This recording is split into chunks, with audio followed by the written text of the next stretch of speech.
Okay, bismillahirrahmanirrahim. Assalamualaikum warahmatullahi wabarakatuh kepada murid-murid sekalian. Okay, apa khabar semua?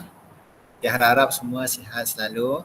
Okay, jadi untuk pembelajaran kita hari ini, kita akan masuk topik yang baru iaitu topik 2.2 iaitu tekanan atmosfera. Okay, jadi apakah itu tekanan atmosfera? Tekanan atmosfera ialah tekanan yang disebabkan oleh berat lapisan udara yang bertindak ke atas permukaan bumi. Jadi, bumi kita sekarang ni dia dikelilingi oleh lapisan udara yang tebal yang terdiri daripada pelbagai jenis gas. Jadi, lapisan udara ini mempunyai berat dan mengenakan tekanan ke atas permukaan bumi dan semua objek yang berada di dalamnya. Oleh itu, semua objek yang berada di permukaan bumi mengalami tekanan atmosfera. Jadi bagaimana kita nak menilai tekanan atmosfera? Jadi nilai tekanan atmosfera boleh ditentukan dengan menggunakan barometer merkuri seperti gambar yang tertera di dalam slide inilah. Jadi sebuah barometer merkuri terdiri daripada sebatang tiub kaca kira-kira 1 meter panjang yang mengandungi merkuri. Jadi pada awalnya tiub kaca itu diisi dengan merkuri sehingga penuh dan ditutup dengan penutup seperti yang ditunjukkan dalam Rajah 2.10A. Macam gambar A ni lah. Kemudian tiub kaca itu diterbalikkan dan hujungnya direndam ke dalam mangkuk berisi merkuri seperti yang ditunjukkan dalam Rajah 2.10B. Bagi itulah cara kita nak menyediakan barometer merkuri. Jadi seterusnya, apabila penutup itu dikeluarkan, terus merkuri di dalam tiub kaca jatuh sehingga suatu ketinggian tertentu dan kekal pada ketinggian tersebut seperti yang ditunjukkan dalam Rajah 2.11. Okey, jadi kalau kita lihat dekat 2.11, iaitu barometer merkuri. Okey, dekat sini kita boleh lihat tekanan atmosfera dikenakan terhadap merkuri tersebut dan jadi dia akan menghasilkan ruang vacuum dan ketinggian yang diadakan tu adalah setinggi 760 mm. Jadi tekanan atmosfera yang bertindak ke atas permukaan merkuri dalam mangkuk menyokong turus merkuri itu. Jadi ketinggian turus merkuri bergantung pada magnitud tekanan atmosfera. Magnitud tu bermaksud maksudnya bilangan ataupun nilai tekanan atmosfera tersebut. Jadi nilai tekanan atmosfera dinyatakan dalam sebutan nilai ketinggian turus merkuri itu. Jika nilai ketinggian turus merkuri H sama dengan 760 mm, maka tekanan atmosfera bersamaan dengan 760 mm Hg. Okey, jadi bagaimanakah kita nak nilai tekanan atmosfera? Kita boleh gunakan dengan nilai density ataupun P sama dengan HPG. Okay, so formula P sama dengan HPG digunakan untuk memperoleh nilai tekanan atmosfera dalam unit Pascal ataupun PA. So nilai tekanan atmosfera PATM sama dengan 760 mm/Hg iaitu H sama dengan 760 mm sama dengan 0.76 meter. Jadi ketepatan merkuri adalah sama dengan 1.36 kali 10 kg meter negatif 3. Jadi tekanan, cara kita nak kira tekanan atmosfera, kita cuma masukkan nilai yang ada iaitu PATM sama dengan HPG sama dengan 0.76 kalikan dengan 1.36 kali 10 kalikan dengan graviti. Jadi graviti kita adalah 9.81. Jadi kita boleh peroleh nilai 101,396 Pascal. Jadi nilai tekanan atmosfera boleh berubah mengikut perubahan cuaca. Selain itu, udara yang semakin tipis pada altitude yang tinggi juga menyebabkan tekanan atmosfera menjadi semakin rendah. Okey, seterusnya kita pergi dekat radas iaitu radas barometer 14. Barometer 14 seperti yang ditunjukkan dalam Rajah 2.12 ialah barometer merkuri yang boleh mengukur tekanan atmosfera dengan kejituan yang tinggi. Jadi barometer 14 mempunyai ketinggian hampir 1 meter. Alat ini biasanya digunakan untuk mengukur tekanan atmosfera di pusat kaji cuaca. Jadi kita boleh lihat gambar Rajah barometer 14 di gambar di slide ini itu kita ada skala vernier, skala milimeter, kita juga ada skru pelaras skala vernier, tiup pelindung loyang, tiup kaca berisi merkuri juga. Dekat bahagian bawah kita ada penunjuk gading, kaca, beg cooler dan juga skru pelaras aras merkuri. Itulah barometer 14. Seterusnya kita juga ada barometer aneroid. Barometer aneroid berfungsi secara mekanikal. Bagaimana dia berfungsi secara mekanikal? Jadi kotak logam separa vacuum ini seperti yang ditunjukkan dalam rajah 2.13 berupaya mengubah saiz apabila terdapat perubahan tekanan atmosfera. Jadi perubahan kecil pada isi padu kotak logam akan digandakan oleh satu sistem mekanikal yang menggerakkan penunjuk barometer tersebut. Jadi barometer aneroid sesuai digunakan di dalam rumah, kapal dan pesawat udara untuk memperoleh bacaan tekanan atmosfera dengan lebih cepat. Okey, seperti gambar rajah 2.13 iaitu gambar rajah barometer aneroid. Dekat situlah kita boleh lihat kita ada kotak logam separa vacuum di dalam barometer aneroid. Jadi jadual 2.3, apa perbezaan antara barometer 14 dengan barometer aneroid? Okey, jadi kita lihat dulu barometer 14.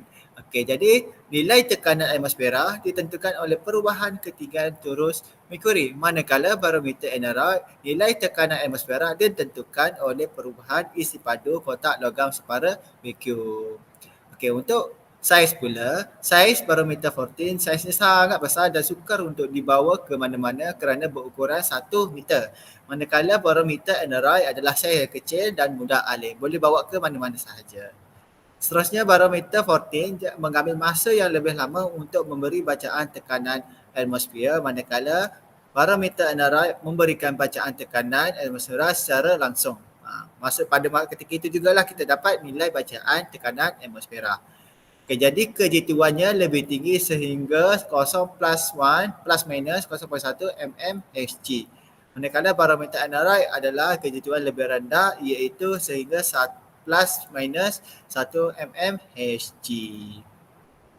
Jadi kita akan lihat seterusnya kita akan menyelesaikan masalah dalam kehidupan seharian yang melibatkan pelbagai unit tekanan. Okey, jadi unit SI bagi tekanan ialah Pascal iaitu PA. Namun, unit tekanan yang lain juga boleh digunakan dalam pelbagai bidang. Okay, seterusnya kita boleh lihat dekat sini banyak unit tekanan. Yang pertama adalah Pascal, PA, mmHg, mH2O dengan milibar, mbar. Okay, milibar ni kita sering kali lihat semasa kita nak mengisi angin di stesen minyak. So, dia gunakan unit tekanan milibar ataupun Pascal. Okey, bagi Pascal, Pascal adalah unit SI bagi tekanan dan Pascal ni selalu digunakan dalam bidang sains. Jadi nilai tekanan perlu dinyatakan dalam unit PA sebelum digantikan ke dalam rumus fizik. Okey, jadi tekanan sebagai contoh kita lihat tekanan atmosfera di puncak Gunung Kinabalu ialah kira-kira 60,000 Pascal. Seterusnya mmHg, jadi ini adalah unit manometrik bagi tekanan. Okay, jadi kita boleh lihat dekat sini selalu unit mmHg ni selalu digunakan dalam bidang perubatan, meteorologi, penerbangan dan juga sains. Sebagai contoh kita lihat tekanan darah 120/80 yang dicatat oleh doktor ialah dalam unit mmHg. Okay, seterusnya kita pergi dekat mH2O. Okay, mH2O ni adalah suatu unit metrik digunakan untuk tekanan air dalam laut, tekanan air, takungan air dan empangan. Tekanan air dalam empangan bakun ialah 150 mH2O. Seterusnya kita lihat pada milibar. Milibar adalah unit metrik yang kecil selalu digunakan dalam bidang meteorologi. Setara dengan unit hektopascal iaitu HPA berukuran sebagai 1 milibar sama dengan 1 H-Pascal, hektopascal.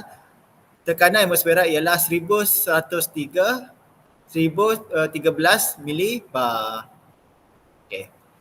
Seterusnya kita lihat contoh soalan nombor 1. Okey, jadi bacaan tekanan darah seorang pesakit ialah 160/100. Berapakah tekanan 160 mmHg dalam unit Pascal. Jadi kat sini dia beri ketepatan untuk Hg, P sama dengan 1.36 kali 10 kuasa 4 kg M -3 dan percutan graviti ada G sama dengan 9.1 M 9.81 MS negatif 2. Jadi penyelesaiannya adalah bagaimana kita nak selesaikan, kita akan buat beberapa langkah. Jadi langkah pertama kita akan mengenal pasti masalah. Okey, apa masalah dia kat sini? Dia nak kira apa? Dia nak kira tekanan, dia nak kira tekanan 160 mmHg kepada unit Pascal.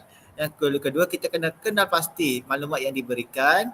Yang kedua kita nak lihat mengenal pasti rumus yang boleh digunakan dan yang terakhir menyelesaikan masalah secara numerikal. Kita boleh lihat nombor satu, langkah yang pertama tekanan 160 mmHg dalam unit Pascal. Okey, itu soalan yang dia minta. Okey, yang kedua kita mengenal pasti unit yang dia bagi. Okey, kat sini dia boleh bagi tahu unit ketinggian cecair ialah H sama dengan 190 mm. Kita boleh convertkan dia jadi 0.16 meter.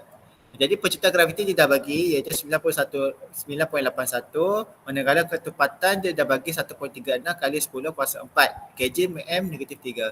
So kita masukkan dalam rumus P sama dengan H rho G sama dengan, dan kita akan dapatlah nilai dia 2.13 kali 10 kuasa 4 Pascal. Seterusnya kita lihat contoh soalan yang kedua. Apakah tekanan maksimum yang boleh ditahan oleh sebuah tembok di tepi laut ialah 3.6 kali 10 kuasa 5 Pascal. Berapakah tekanan maksimum itu dalam unit mH2O? Sekarang dia nak kira unit mH2O. So kita dah boleh lihat dia bagi rumus-rumus sekian. Kita cuba masukkan dalam rumus P sama dengan H rho G. Masukkan rumus P biasa, kita akan dapat tekanan maksimum iaitu 36.7 mH2O. Senang kan? Okey, seterusnya kita lihat kesan tekanan atmosfera pada altitude tinggi dan kesan tekanan pada aras kedalaman lampau di bawah permukaan laut. Okey, jadi dekat sini kita lihat dulu tekanan atmosfera pada altitude tinggi. Okay, jadi tekanan pada altitude yang semakin tinggi menyebabkan udara semakin tipis, menyebabkan tekanan atmosfera menjadi lebih rendah. Peratus oksigen dalam udara semakin berkurang.